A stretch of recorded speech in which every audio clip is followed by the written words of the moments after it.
Consumer protection act में हमारा अगला टॉपिक आता है role of consumer organisations and NGOs. यानी कि जो कंज्यूमर सोसाइटीज़ बनती हैं, कंज्यूमर फोरम्स बनती हैं, कंज्यूमर ऑर्गेनाइजेशंस बनती है, उनका क्या रोल होता है और एनजीओ नॉन गवर्नमेंट ऑर्गेनाइजेशन का क्या रोल होता है। पहला रोल आता है training programme, seminars and workshops. यानी ये जो एनजीओ होती हैं, कंज्यूमर ऑर्गेनाइजेशन होती हैं, ये सेमिनार्स कंडक्ट कराती हैं, ट्रेनिंग देती हैं, वर्कशॉप्स करती हैं, ताकि कंज्यूमर को कई चीज़ों को समझने में हेल्प मिले। जैसे बहुत सारे सेमिनार्स कंडक्ट किए जाते हैं जिसमें कंज्यूमर को ये सिखाया जाता है कि प्रोडक्ट कितना क्वालिटेटिव है, ये आप कैसे चेक कर सकते हैं। जैसे दूध में कितना पानी मिला हुआ, ये चेक करने के लिए ट्रेनिंग वर्कशॉप दी जाती हैं। किसी चीज़ में मिलावट की गई है कि नहीं की गई है, कैसे चेक किया जाए, इसके ऊपर बहुत सारे सेमिनार्स और वर्कशॉप कंडक्ट करवाती हैं ये एनजीओज। इसके अलावा दूसरा पॉइंट आता है publishing, legal reporting, relief available and other matters of interest. यानी कि ये जो एनजीओ होती हैं, ये क्या करती हैं, बहुत सारे केसेस जो कोर्ट पे चल रहे होते हैं कंज्यूमर के, उनको पब्लिश करती है, उनकी लीगल रिपोर्टिंग को पब्लिश करती है। अगर किसी भी केस के अंदर में रिलीफ अवेलेबल हुआ है कंज्यूमर को, तो उस रिलीफ के बारे में शेयर करती है, ताकि लोगों को जानकारी मिले कि देखो रिलीफ भी मिलता है कोर्ट के अंदर में, और केस करने पर ही, कंप्लेन करने पर ही रिलीफ अवेलेबल होते हैं।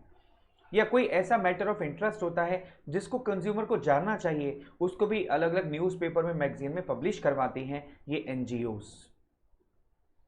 तीसरा पॉइंट आता है testing of most usable products in laboratories, publishing the test results. देखो, आप और हम लोग जो हैं लेबोरेटरीज में जाकर प्रोडक्ट को टेस्ट तो करवा नहीं सकते, यानी करवाना चाहें भी तो किसके पास समय है, कौन जाएगा टेस्ट करवाने के लिए। तो ये जो एनजीओ होती हैं, ये क्या करती हैं, जो मोस्ट यूजेबल प्रोडक्ट्स होता है ना बेटे, जैसे कि मान लीजिए कोई प्रोडक्ट है जो बहुत लार्ज क्वांटिटी में कंज्यूम किया जा रहा है, कोई नया प्रोडक्ट मार्केट में आया और लोग धड़ाधड़ खा रहे हैं उसको। अब लोगों को ये चिंता तो होती नहीं है कि वो कैसा प्रोडक्ट है, तो ये एनजीओ और कंज्यूमर ऑर्गेनाइजेशन क्या करती हैं, उन प्रोडक्ट को लेबोरेटरीज में टेस्ट करवाती हैं कि भाई ये क्या, जो हमारा फसाई का food safety standard authority of India का जो पैमाना है, उस पर क्या ये प्रोडक्ट ठीक है, ये प्रोडक्ट ख़राब तो नहीं है, किसी को नुकसान तो नहीं करेंगे। और उसके जो टेस्ट रिपोर्ट्स आती हैं उसको पब्लिश करती हैं।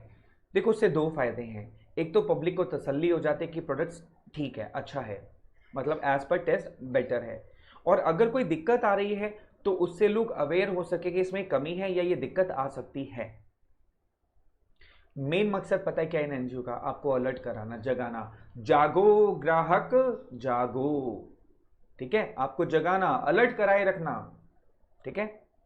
Protest and taking action against unfair trade practices of sellers. Protest का मतलब होता है धरना देना, एक्शन लेना उन लोगों के लिए, उन लोगों के प्रति जो अनफेयर ट्रेड प्रैक्टिसेस करते हैं। सेलर्स यानी कि जो बेचने वाले। अनफेयर ट्रेड प्रैक्टिस कौन सी होती है, जो कि समाज के हिसाब से फेयर नहीं है। अनफेयर यानी कि जैसे मान लीजिए एक पूरा ग्रुप है, पूरा ग्रुप ही महंगा सामान बेच रहा है, ओवर प्राइस करके बेच रहा है। अब आपको तो दिक्कत हो जाएगी, आप एक से खरीदो या दूसरे से खरीदो, सारे ही ओवर प्राइस बेच रहे हैं और सबने गुट बना रखा है। तो ऐसे सेलर्स के अगेंस्ट में ये एनजीओ क्या करती हैं, धरना देती हैं। अगर उससे बात नहीं बनती तो उनके खिलाफ लीगल एक्शन लेती है। देखा, फायदा हुआ ना कंज्यूमर फोरम सोसाइटीज बनाने का, एनजीओ बनाने का फायदा हुआ कि नहीं हुआ। फिर आता है legal assistance and legal advice. बहुत से लोग ऐसे होते हैं जिनको ये नहीं पता कि कोर्ट में केस कैसे करना है, कंज्यूमर कोर्ट में कैसे जाना है, कौन से एविडेंस चाहिए, उसके लिए क्या प्रोसीजर होता है, कैसे फीस दी जाती है, कैसे कोर्ट केस लड़ा जाता है।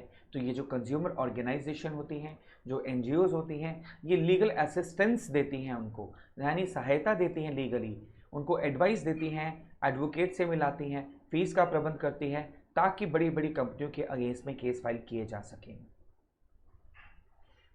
लास्ट जो रोल आता है अलर्ट करने का, वो आता है फाइलिंग कंप्लेंट्स इन एप्रोप्रिएट कंज्यूमर कोर्ट्स।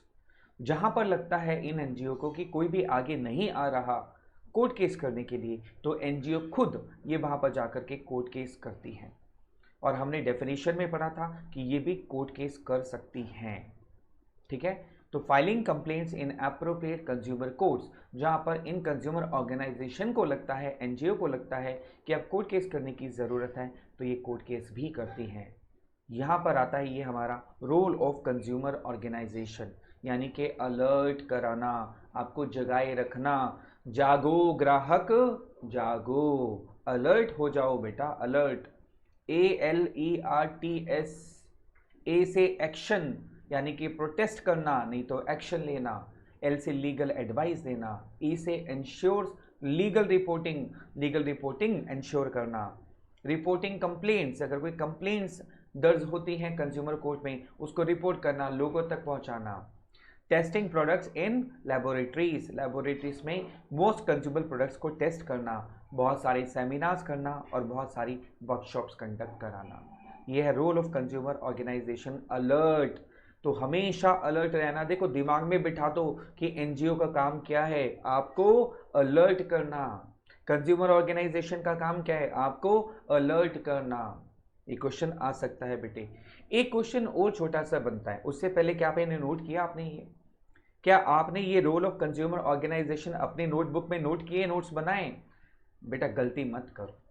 मैं हर वीडियो में दोहराता हूं कि अगर आप नोट्स नहीं बनाओगे तो एग्जाम के समय में आपको काफी दिक्कत होगी बेटा। खाली सुनने से काम नहीं चलेगा, आप जब इनके नोट्स बनाएंगे तो आपके जहन में ये उतर जाएंगे। ठीक है। एक क्वेश्चन और 1 मार्क का आता है कि नेम टू एनजीओस या नेम टू कंज्यूमर ऑर्गेनाइजेशंस। आपके सामने 5 मैं दे रहा हूं, इनमें से कोई भी 2 आपको याद करनी है, क्योंकि एग्जाम में मैक्सिमम टाइम एग्जाम में 1 नंबर में क्वेश्चन आया है और 2 से ज्यादा वो पूछते नहीं है। तो मैं आपसे रिक्वेस्ट करूंगा कोई भी 2 नाम जो आपको काफी आसान लगते हो वो 2 नाम आपने अपने नोटबुक में लिखने हैं। अब आपका दिमाग में आ रहा होगा voluntary organisation in interest of consumer education, क्या खाली मैं वॉइस लिखूं तो काम चल जाएगा? आंसर इज नो बेटा। एग्जाम में आपको पूरा नाम लिखना होगा, voluntary organisation in interest of consumer education. ठीक है, दिल्ली लिख सकते हो, बहुत अच्छी बात है, लेकिन शॉर्ट नाम नहीं चलेगा। ठीक है, जैसे CERC है, consumer education and research centre Ahmedabad, तो ये पूरा नाम लिखना होगा। बेटर है आप ये 2 याद कर लो, बहुत आसान है, मुंबई ग्राहक पंचायत मुंबई और कंज्यूमर एसोसिएशन कोलकाता। ये काफी इजी नेम है, आप याद कर सकते हो, लिख सकते हो। इवन देन मैं ये आप पे छोड़ता हूं कि आपको कौन से 2 नाम आसान लग रहे हैं, तो इस वीडियो से कोई भी 2 नाम आप जरूर लिख लीजिए। ये बहुत बार 1 नंबर में क्वेश्चन पूछा गया है, तो मैं उम्मीद करता हूं एग्जाम में पूछा जा सकता है। ठीक है, तो यहां पर हमारा टॉपिक कंप्लीट होता है, रोल ऑफ कंज्यूमर ऑर्गेनाइजेशन और एनजीओ यानी कि अलर्ट। तो हमेशा अलर्ट रहना, जागो ग्राहक जागो। ठीक है, जागते रहना, बी अलर्ट।